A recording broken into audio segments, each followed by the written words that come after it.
आज हम psychology level के अंतर्गत मार्केट में एक ट्रेडर का क्या माइंडसेट होना चाहिए, इसे डिटेल में जानने वाले हैं। चार्ट पर बन रही किसी सिचुएशन को देखकर आप कौन सा डिसीजन लेते हैं, या फिर यहाँ अगर आपने इस चार्ट में बन रहे बुलिश प्राइस एक्शन को देखकर एक लॉन्ग ट्रेड में एंट्री करने का डिसीजन लिया और ट्रेड में एंट्री करने के बाद अगर मार्केट आपके फेवर में जाने से आपको प्रॉफिट हुआ तो आप किस तरह बर्ताव करते हैं, और यहाँ से मार्केट ने अगर आपका स्टॉप लॉस हिट किया तो आप किस तरह रिएक्ट करते हैं। इन्हीं बातों से एक ट्रेडर की साइकोलॉजी या फिर माइंडसेट कितना पावरफुल है, इसे आप पहचान सकते हैं। एक न्यू बिगिनर ट्रेडर जब भी मार्केट में ट्रेडिंग करने उतरता है तो उसका ज्यादा से ज्यादा फोकस प्राइस एक्शन के किसी एक special strategy, chart pattern, candlestick pattern या फिर किसी इंडिकेटर को जल्दी से रट्टा मारकर सीखने के बाद पैसा बनाने के लिए सीधे ट्रेड में एंट्री एग्जिट करने पर होता है, जिससे जैसे ही कोई ट्रेड एंट्री इनके अगेंस्ट जाती है तो इनकी साइकोलॉजी पूरी बिगड़ जाती है। लेकिन उसके विपरीत एक प्रो ट्रेडर न्यू ट्रेडर की तरह ही ट्रेडिंग की सभी बातों को स्टेप बाय स्टेप सीखने के बाद अपना ज्यादा से ज्यादा फोकस अपनी साइकोलॉजी को सुधारने और अपने माइंडसेट को स्ट्रांग बनाने पर लगाता है, जिससे एक सेम चार्ट को देखने और पढ़ने का दोनों का नजरिया एकदम अलग होता है। इसीलिए अगर आपको एक बिगिनर ट्रेडर से एक प्रो ट्रेडर बनना है तो आपको आगे बताए गए कुछ इंपॉर्टेंट रूल्स को फॉलो करना होगा, तभी आप एक प्रॉफिटेबल ट्रेडर बन पाएंगे। Rule number 1, control your emotions. अगर आपको अपने इमोशंस यानी कि भावनाओं पर कंट्रोल करना आ गया तो आपको एक सक्सेसफुल ट्रेडर बनने से कोई नहीं रोक सकता। यहाँ इस गिरते हुए बेरिश प्राइस एक्शन को देखकर आप जैसे ही इस कैंडल के लो के नीचे शॉर्ट ट्रेड में एंट्री करते हैं तो थोड़ी देर तक एक छोटा सा प्रॉफिट आपको दिखाने के बाद प्राइस रिवर्स होकर आपके स्टॉप लॉस को हिट कर देती है। लेकिन जैसे ही आपका स्टॉप लॉस हिट हो जाता है, प्राइस फिर से नीचे जाते हुए आपका टारगेट हिट कर देती है। अब दोबारा जब प्राइस ऊपर आकर चार्ट पर बन रहे इस हेड एंड शोल्डर पैटर्न के नेकलाइन को ऊपर की तरफ ब्रेक करती है तो आप यहाँ लॉन्ग ट्रेड में एंट्री करते हैं। लेकिन पिछली बार की तरह इस बार भी मार्केट नीचे जाते हुए आपके स्टॉप लॉस को हिट कर देता है। क्योंकि यहाँ 2 बार मार्केट ने आपका नुकसान किया है, इसलिए आप इमोशनली डिस्टर्ब्ड हो जाते हैं और चार्ट पर जबरदस्ती के ट्रेड एंट्रीज को लेकर अपने लॉस को और अधिक बढ़ाते हैं, क्योंकि यहाँ आपका फोकस अपने लॉस को रिकवर करने पर ज्यादा होता है। इसलिए आपकी निर्णय क्षमता पर आपके इमोशंस भारी पड़ जाने से आप बार बार नुकसान करते हैं। लेकिन इसी सेम सिचुएशन में एक प्रो ट्रेडर अपनी भावनाओं को काबू में रखकर पिछली 2 बार मार्केट में उसका स्टॉप लॉस क्यों हिट हुआ है और इसके पीछे क्या कारण है, इसे जानने के लिए चार्ट को और अच्छी तरह एनालिसिस करके उसी के मुताबिक आगे के डिसीजन लेता है। जब भी आप ट्रेडिंग करते हैं तो आपको इस बात को समझना पड़ेगा कि आप कितना भी मार्केट में एक्सपर्ट बन ले, फिर भी आप रोज रोज यहाँ से प्रॉफिट नहीं बना सकते हैं। लेकिन किसी दिन जब आप लॉस में होते हैं तो उस समय आप अपने इमोशंस को कंट्रोल करते हुए अपने कैपिटल को किस तरह से आगे की ट्रेडिंग के लिए बचा कर रखते हैं, इस पर आपका लॉन्ग टर्म का सक्सेस डिपेंड होता है। आपके पिछले ट्रेड में हुए नुकसान से आपके अगले ट्रेड की एंट्री का निर्णय कभी प्रभावित नहीं होना चाहिए, तभी आप एक प्रो ट्रेडर बन सकेंगे। इसलिए हमेशा प्रॉफिट और लॉस को एक ही भावना से आपको देखना पड़ेगा। Rule number 2, always follow your plan and stick to it. Trading में प्रॉफिटेबल बनने के लिए एक ही सिंपल प्लान होता है। सबसे पहले आपको चार्ट पर ट्रेड एंट्री करने की अपॉर्चुनिटी खोजकर बाद में उसके मुताबिक अपने ट्रेड एंट्रीज को एग्जीक्यूट करते हुए अपने लगाए हुए स्टॉप लॉस को स्ट्रिक्टली होल्ड करना पड़ता है। इसी प्लान को प्रो ट्रेडर्स बार बार रिपीट करते हुए प्रॉफिट बनाते हैं। आपको भी इसी प्लान को फॉलो करना पड़ेगा। इस प्लान को फॉलो करना एकदम सिंपल है। आपके सामने ये एक चार्ट है जहां मार्केट ने एक फ्लैग एंड पोल पैटर्न को बनाया है, जिसमें ऊपर की तरफ एक रेजिस्टेंस लाइन बनी हुई है और नीचे से प्राइस हायर हाइज का फॉर्मेशन करते हुए ऊपर जा रही है। इसका मतलब अगर प्राइस इस रेजिस्टेंस लाइन को ब्रेक करके इसके ऊपर सस्टेन करती है तो हम यहाँ प्राइस के रिटेस्ट पर एक लॉन्ग ट्रेड में एंट्री बना सकते हैं। हमारे सामने यहाँ एक ट्रेड एंट्री करने की अपॉर्चुनिटी बन गई है। थोड़ी देर बाद प्राइस जैसे ही इस ट्रेंड लाइन को ब्रेक करते हुए इस ब्रेकआउट को रिटेस्ट करके फिर से ऊपर की तरफ निकलती है तो हम यहाँ अपना स्टॉप लॉस लगाकर एक लॉन्ग ट्रेड की दिशा में ट्रेड एंट्री कर सकते हैं। इसका मतलब हमने यहाँ हमारा ट्रेड एग्जीक्यूट करके दूसरी स्टेप को फॉलो किया है। अब बस हमें अपने स्टॉप लॉस को स्ट्रिक्टली होल्ड करते हुए जब तक हमारा टारगेट हिट नहीं होता तब तक वेट करना होगा। इसी तरह इस ट्रेडिंग प्लान को बार बार रिपीट करके आप एक प्रॉफिटेबल ट्रेडर बन सकते हैं। इसलिए हमेशा इस प्लान को अपने दिमाग में रखिए और इसे बार बार बिना किसी इमोशंस के रिपीट करते रहिए। Rule number 3, control your expectations. आजकल सोशल मीडिया पर बहुत से ट्रेडर अपनी आलीशान लग्जरी कार्स और लाइफस्टाइल को बहुत ही बेतुके ढंग से शो ऑफ करते हैं, जिसे देखकर हम और आप जैसे बहुत से रिटेल ट्रेडर हमें भी जिंदगी में इनकी तरह बहुत जल्दी अमीर बनना है, इस एक्सपेक्टेशंस के साथ मार्केट में उतरते हैं, क्योंकि हमें दिखाया जाता है कि ट्रेडिंग करना कितना आसान है, जिससे जब हम अपना खुद का पैसा लेकर मार्केट में ट्रेडिंग करने के लिए आते हैं तो हमारी एक्सपेक्टेशन मार्केट से बढ़ जाती है, जिस कारण बहुत से न्यू ट्रेडर अपने शुरुआती समय में किसी तरह से जब पैसों का जुगाड़ करके मार्केट में एंट्री करते हैं तो अपने 10,000 या 1 लाख के कैपिटल को अपने मोबाइल पर कुछ इस तरह कैलकुलेट करते हैं, जिसमें अगर हम आज 10,000 पर रोज अगर सिर्फ 1,000 प्रॉफिट करेंगे तो अगले एक हफ्ते में हमारा कैपिटल 15,000 हो जाएगा। उससे अगले हफ्ते में इस प्रॉफिट को बढ़ाकर 2,000 किया जाता है। इसी तरह उनके द्वारा हमारा एक भी दिन लॉस नहीं होगा, इस हिसाब से बिना कुछ सोचे समझे कैलकुलेशन किया जाता है। मुझे विश्वास है कि इस वीडियो को देखने वाले बहुत से लोगों ने अपनी ट्रेडिंग जर्नी में ये जरूर किया होगा। इसी तरह मार्केट से किए गए गलत एक्सपेक्टेशन जब रियल टाइम ट्रेडिंग में पूरे नहीं होते तो इससे इन सभी की साइकोलॉजी बिगड़ जाने से उसका विपरीत परिणाम उनके माइंडसेट पर होता है, जिससे न्यू ट्रेडर्स बार बार अपना ट्रेडिंग अकाउंट खाली कर देते हैं।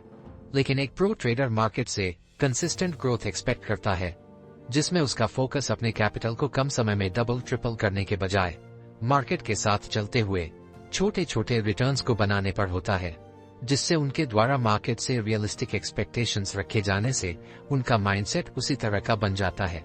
इसलिए अगर आपको मार्केट में लंबे समय तक बने रहना है तो अपने एक्सपेक्टेशंस को कंट्रोल करके उन्हें रियलिस्टिक लेवल पर लाना आपको सीखना पड़ेगा। Rule number 4, accept your mistakes and never repeat it again. ये बैंक निफ्टी का 24 जुलाई का 5 मिनट का चार्ट है। यहाँ मार्केट ओपन होते ही चार्ट पर इस तरह से एक strong red bearish momentum candle अपने डे लो के नीचे क्लोज होती है। इसे देखकर बहुत से रिटेल ट्रेडर्स शॉर्ट ट्रेड में एंट्री करते हैं, लेकिन प्राइस कुछ ही कैंडल्स के साथ फिर से ऊपर निकलते हुए इन सभी का स्टॉप लॉस हिट कर देती है। चार्ट पर इस तरह की कोई स्ट्रॉन्ग मोमेंटम कैंडल बनती है जिसकी साइज उसके पिछले सभी कैंडल से बड़ी होती है, तो उस कैंडल के तुरंत बाद में किसी भी दिशा में ट्रेड एंट्री नहीं करनी चाहिए, क्योंकि इस तरह की कैंडल ऑपरेटर्स द्वारा रिटेल ट्रेडर्स को फंसाने के लिए और ऑप्शंस के प्रीमियम को ज्यादा भाव पर बेचने के लिए किया जाता है। लेकिन फिर भी आप में से बहुत से ट्रेडर इस रूल को जानते हुए भी इस तरह की कैंडल के बाद ट्रेड में एंट्री करते हैं, जिससे उनका स्टॉप लॉस हिट हो जाता है। ट्रेडिंग करते समय इस तरह की गलतियां अक्सर होती रहती है, जो कि एक नॉर्मल बात है। लेकिन दोबारा फिर से जब कुछ ट्रेडर इस ग्रीन कैंडल को देखकर मार्केट अब यहाँ से जरूर रिकवर होकर ऊपर जाने वाला है, इस सोच के साथ चार्ट पर जैसे ही एक ग्रीन कैंडल इस तरह से ऊपर निकलने लगती है तो इस कैंडल के क्लोज होने का इंतजार इनसे होता नहीं और ये लॉन्ग ट्रेड में एंट्री कर देते हैं, जिससे प्राइस फिर से एक बार रिवर्स होकर नीचे जाते हुए इनके स्टॉप लॉस हिट कर देती है और इनको फिर से एक बार लॉस का सामना करना पड़ता है। लेकिन यहाँ दिन के शुरुआत में आपने जो गलती की थी उसी गलती को अगर आप उसी दिन दोबारा से करोगे तो इसका बुरा असर आपकी साइकोलॉजी पर पड़ेगा, जिससे आपके मन में मार्केट के प्रति बदला लेने की भावना को बढ़ावा मिलने के कारण आप बिना सोचे समझे रैंडम ट्रेड एंट्रीज करते हैं, जिस कारण और अधिक लॉस होने से आपका माइंडसेट प्रभावित हो जाता है और आपकी सही डिसीजन लेने की क्षमता कम हो जाती है। एक बार गलती करना स्वाभाविक है, लेकिन उसी गलती को बार बार फिर से रिपीट करना मूर्खता की निशानी होती है।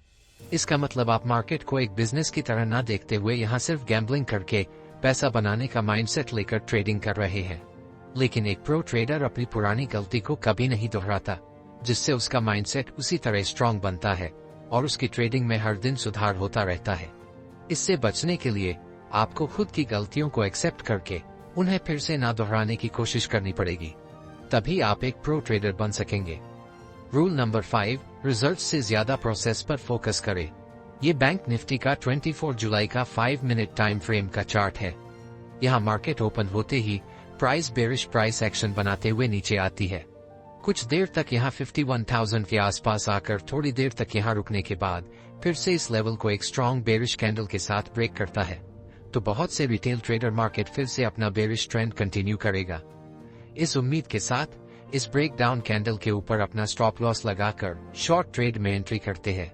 इस ट्रेड एंट्री को आप एक प्रॉपर ट्रेड एंट्री कह सकते हैं क्योंकि यहाँ प्राइस ऑलरेडी बेरिश ट्रेंड में है और मार्केट ने यहाँ थोड़ी देर रुकने के बाद फ्रेश ब्रेकडाउन किया है। इसका मतलब स्टॉप लॉस लगाकर जिन भी ट्रेडर्स ने यहाँ शॉर्ट ट्रेड में एंट्री की होगी उन्होंने प्रॉपर प्रोसेस को फॉलो किया है। लेकिन इसके विपरीत कुछ ट्रेडर ऐसे भी हैं जिन्होंने सिर्फ यहाँ से मार्केट जरूर नीचे जाएगा ये सोचकर सिर्फ अपने प्रॉफिट टारगेट को दिमाग में रखकर ट्रेड में एंट्री की है और कोई भी स्टॉप लॉस नहीं लगाया है। थोड़ी देर बाद प्राइस थोड़ा नीचे जाकर रिवर्स होकर ऊपर निकल जाती है, जिससे यहाँ पर लगे सभी स्टॉप लॉस हिट हो जाने से जो भी ट्रेडर स्टॉप लॉस लगाकर बैठे थे वो ट्रेड से बाहर हो जाते हैं।